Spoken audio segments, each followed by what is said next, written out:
Hello दोस्तों, पिछली 2 video में हमने 12 नंबर प्रश्न तक का करा दिए हैं। इससे आगे के लेकर के आज हम चलेंगे।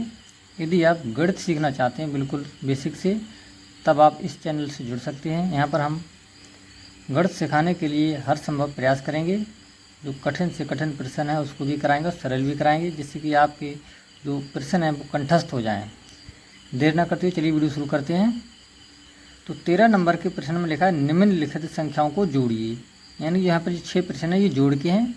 इनमें हम एक प्रश्न करा दे रहे हैं। आप इसी प्रकार अन्य प्रश्नों को जोड़ सकते हैं, जैसे कि 6, 5, 11 का 1, हासिल का 1, 8, 10 और एक हासिल का 11 का 1, 6, 7, 13 एक हासिल का 14 के 4 हासिल का 1, 9, 7, 16 एक 17 के 7 हासिल का 1, 6, 5, 11 एक 12 के 2 हासिल का 1 और 9, 6, 15 एक 16 हो जाएंगे। ठीक, इसके बाद 14 नंबर पर लिखे हैं निम्नलिखित संख्याओं को घटाइए। यहाँ पर हम घटाने के प्रश्न है 6।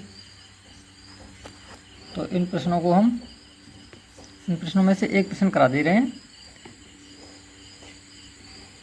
चलिए देखते हैं इस प्रश्न को। जो 7 में से 8 जाएंगे नहीं, तब यहाँ से लेंगे हम एक दहाई, यानी हासिल लेंगे। यहाँ हो जाएंगे 17। 17 में से 8 गए तो बचे 9, यहाँ पर आ जाएंगे 9। अब यहाँ पर 5 रह गए। अब 5 में से 7 जाएंगे तो यहाँ से लेंगे दहाई, यानी 15। अब 15 में से जब 7 गए तो बचे 8। ठीक, अब यहाँ पर रह गए 3, तो यहाँ से दहाई लेंगे 13। 13 में से 8 गए तो बचे 5। अब यहाँ पर रह गए 2, यहाँ से दहाई ली 12। अब 12 में से 5 गए तो बचे 7। यहाँ पर बचा 1, यहाँ से दहाई लेंगे 11। 11 में से 4 गए तो बचे 7।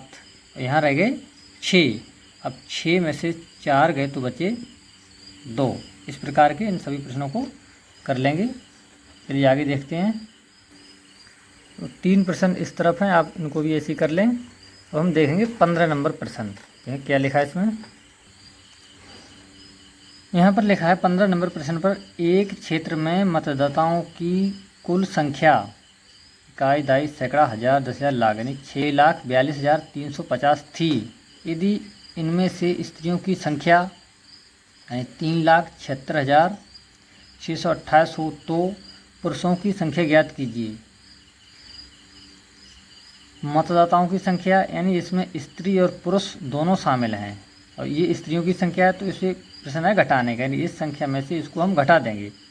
चलिए एक प्रश्न हम कॉपी पर लिख दे रहे हैं, जैसे कि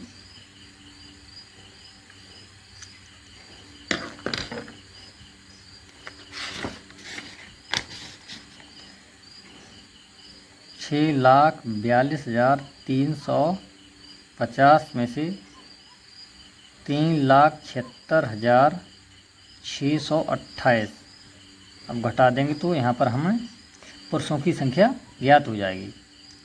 यहाँ से लेंगे दहाई 10, और 10 में से 8 गए तो बचे 2। 4 में से 2 गए 2। अब 3 में से 6 जाएंगे, यहाँ से लेंगे 13। 13 में से 6 गए तो बचे 7। अब यहाँ रह गया 1 से दहाई 11। 11 में से 6 गए तो बचे 5। रह गए 3। 13 में से 7 गए तो बचे 6। में रह गए 5। 5 में से 3 गए तो बचे 2, यानी 2,65,722 पुरुष आ जाएंगे यहाँ पर। ठीक है, ये 15 नंबर का आंसर हो जाएगा। 16 नंबर पर क्या लिखा है।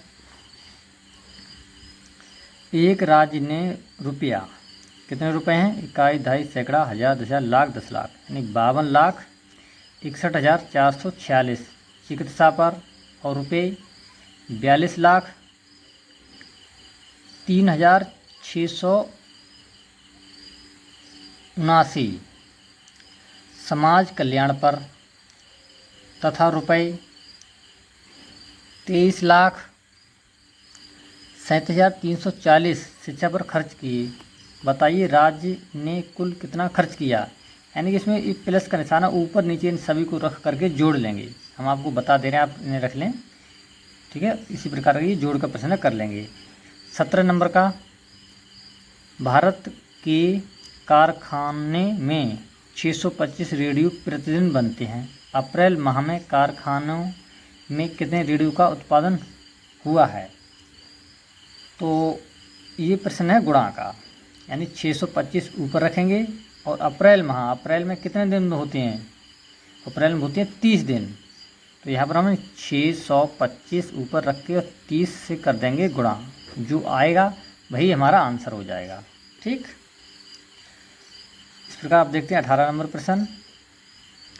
यदि आपको कोई दिक्कत है गुणा करने में, भाग करने में, तब आप कमेंट कर देंगे, हम उस प्रश्न को दोबारा करा देंगे। प्रश्न नंबर 18 में लिखा है, रमन की बैंक खाते में रुपए, कितने रुपए हैं? 56,215 थे। उसने पहली तारीख को 42,310 अपने खाते में जमा किए। फिर 5 तारीख को उसने 15,026 उसी खाते में और जमा की। बताइए अब उसके खाते में कुल कितने रुपए हो गए? तो हम इस सभी को क्या करेंगे? जोड़ देंगे। यानी एक बार इतने, दूसरी बार, तीसरा, इस रुपये सभी जमा किए हैं, तो जमा किए तो इन सबको ऊपर नीचे रख करके इन्हें हम जोड़ लेंगे। तो आगे देखेंगे प्रश्न नंबर 19 नंबर पर लिखा है, भास्कर ने एक मकान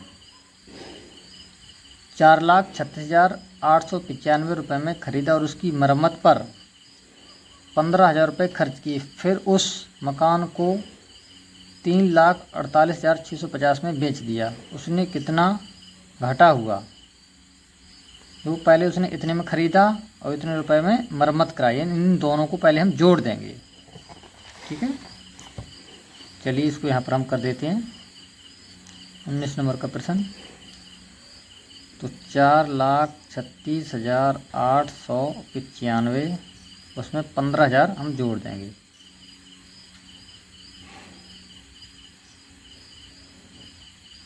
पाँच, ये 9, ये 8 ऐसे आ जाएंगे। 6, 5, 11 का 1, 3, 4 और 1 फासिल का 5 और ये 4। ठीक है, अब इतने रुपए तो आ गया, उसका कुल खर्चा आ गया। और बेचा कितने में उसने? तो इसमें से इन 3,48,000, तो 3,48,650 में उसने बेच दिया। अब जो 4,51,895 में खरीदा और कम में बेचा तो उसे होगा घाटा। घाटा कितना हुआ? तो इसको हम घटा करके लिख देंगे। यानी पर बची 5, 9 में 5 गए तो बची 4, 8 में 6 गई बची 2, इनसे ढाई लेंगे 11, 11 में से 8 गई तो 3, 4 में से 4 गया 0, यहाँ पर बचा 1। इकाई, दाई, सैकड़ा, हज़ार, 10,000, लाख, यानी 1,03,245 का क्या हो गया? घाटा। इसका आंसर आ जाएगा ये 19 नंबर का। ठीक है, अगला देखते हैं 20 नंबर प्रश्न। 20 नंबर पर लिखा है, 14 मोटरसाइकिलों का मूल्य इतने रुपये है, यानी 4,72,486 है। एक मोटरसाइकिल का मूल्य क्या? तो ये प्रश्न है भाग का, यानी 14 से भाग कर देंगे इसको और हमारा एक मोटरसाइकिल का मूल्य आ जाएगा। 21 नंबर प्रश्न है, यदि 24 घड़ियों का मूल्य 14,400 है तो एक घड़ी का मूल्य, तो ये भी प्रश्न भाग का है, यानी 24 से हम इसको भाग दे देंगे और एक घड़ी का मूल्य आ जाएगा। यदि आपको भाग करने में कोई दिक्कत है तो आप कमेंट कर सकते हैं, हमारी और भी वीडियो पड़ी हुई हैं बाकी, उन्हें आप देख सकते हैं। 22 नंबर पर लिखा है, रिक्त स्थान को भरिए। यहाँ पर बराबर लगा है, ये ब्रैकेट है, यानी 46 × 45 × 80, 46 45 लिखें। तो यहाँ पर बराबर क्यों? दोनों तरफ बराबर होने चाहिए। यदि हम इसमें 80 भर दें तो देखेंगे 80 46 45, 80 46 45, तो बराबर हो गए, यहाँ पर 80 भरे जाएंगे। ठीक है, खा नंबर पर 48 गुणा इसमें कितना भर दें कि बराबर में 48 ही आ जाए, तो 1, 48 एकम 48, 3 × 4 × 16, यानी सबकी गुणा करें, 3 चौक 12, 12 16 की गुणा कर देंगे, तब आ जाएंगे हमारे 192 आ जाएंगे। अब यहाँ पर खाली स्थान में भरना है और गुणा 179 बराबर 0, यानी इसमें किस संख्या से गुणा करें कि बराबर 0 आ जाए। यदि हम 0 से किसी संख्या में गुणा करते हैं तो बराबर में 0 आ जाता है, तो इसलिए यहाँ पर हम 0 भर देंगे। और ये प्रश्न यानी 175 गुणा बराबर 225 गुणा, देखो इसमें हम लिख दें 175 और इधर लिख दें 225, बीच में बराबर है। अगर 175 225 गुणा करें, जितना आएगा उतना ही 225 गुणा 175 करेंगे तो बराबर आ जाएगा। ठीक, इधर 0 गुणा ये संख्या लिखी है बराबर में, तो 0 में किसी संख्या से गुणा करते हैं तो आ जाता है हमारा 0। ठीक। 23 नंबर पर लिखा है निम्नलिखित भिन्नों को आरोही क्रम में लिखिए। ये भिन्न है, इसको हमें आरोही क्रम में लिखना है। चलिए हम का नंबर को देखते हैं। पहले यहाँ पर लिखे हैं 5/8। तो सबसे सरल तरीका है 8 से हम 5 को, इसी प्रकार 4 से 1 को हम भाग करके पहले देख लें। ठीक है, जैसे कि यहाँ पर 8 से भाग करेंगे हम 5 के लिए, तो 5 कम है इसलिए हम पॉइंट लगा करके एक 0 बढ़ा लेंगे। अब 8 छंग 48, यहाँ पर बचे 2, 1 0 और 8 दूनी 16। ठीक है, 2 पॉइंटों तक हम रखेंगे, इन पॉइंट के 2 अंकों तक ही रखेंगे। इसके बाद यानी 4 से भाग करेंगे 1 के लिए, तो पॉइंट लगाएंगे 0, 4 दूनी 8, 2 बचे, 0 उड़ाया, 4 पंजे 20। ठीक है, 2 हो गए। अब 3 से भाग करेंगे, यहाँ पर 3 से भाग करेंगे, अर्थात 8 से भाग करेंगे 3 के लिए, 3 पॉइंट लगाएंगे 0, तो 8 3 24,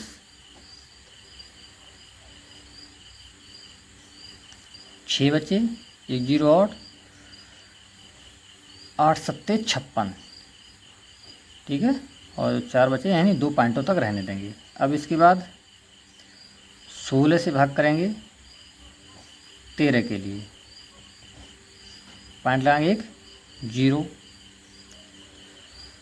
16 8 होते हैं 128, 2 बचे और 1 0 बढ़ा है, 16 एकम 16 यहीं तक रखेंगे। तो इसके बाद 12 से भाग करेंगे 11 के लिए, पॉइंट 1 0, 62 84 12 8 96, 12 नीमा होते 108, 108 110 है, तो हमें बचे 2, 1 0 और बढ़ा लेंगे, 12 एकम 12 लगभग में इतने ढील देंगे। अब हम यहाँ पर देखेंगे पहले आरोही क्रम में पहले हम सबसे छोटी संख्या लिखते हैं। तो सबसे छोटी संख्या हमारी कौन सी है?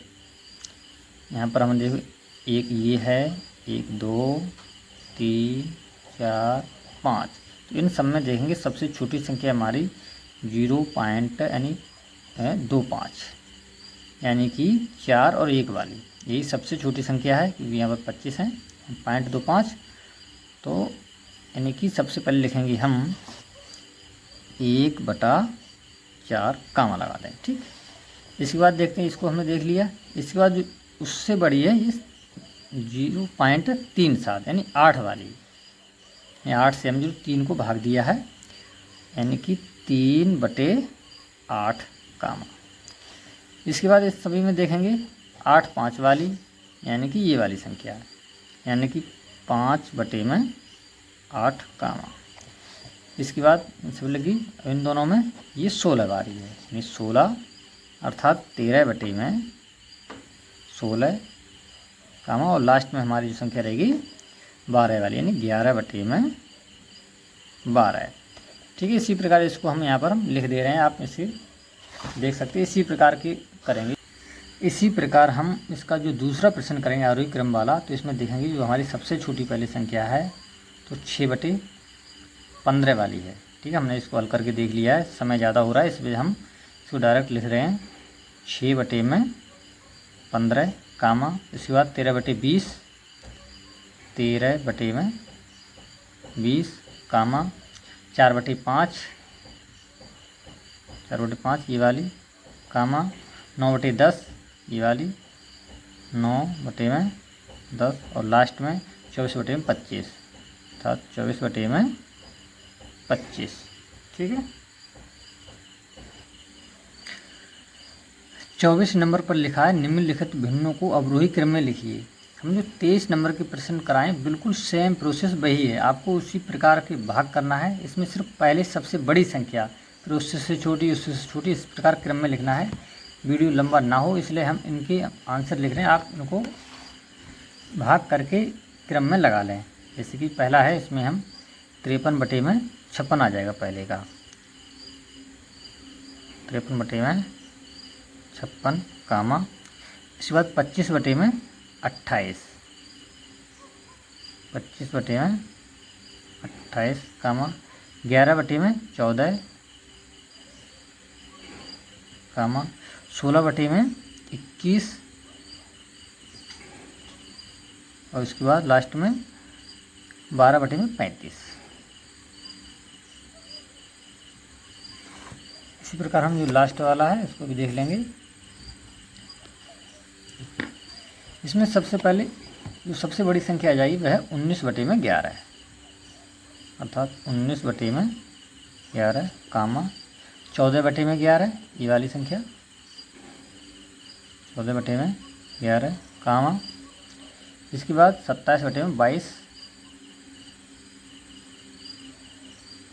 कामा इसके बाद 29 बटे में 44 और लास्ट में 12 बटे में 33। 12 बटे में 33। आज हम यहीं तक प्रश्न कराएंगे और अगली वीडियो में हम जो आगे की प्रश्न है भिन्नों का जोड़, भिन्नों का घटाव और भी प्रश्न उनको लेकर के आएंगे। तो आज का वीडियो यहीं तक। वीडियो आपको कैसा लगा ज़रूर बताएं। पूरा वीडियो देखने के लिए धन्यवाद। जय हिंद दोस्तों।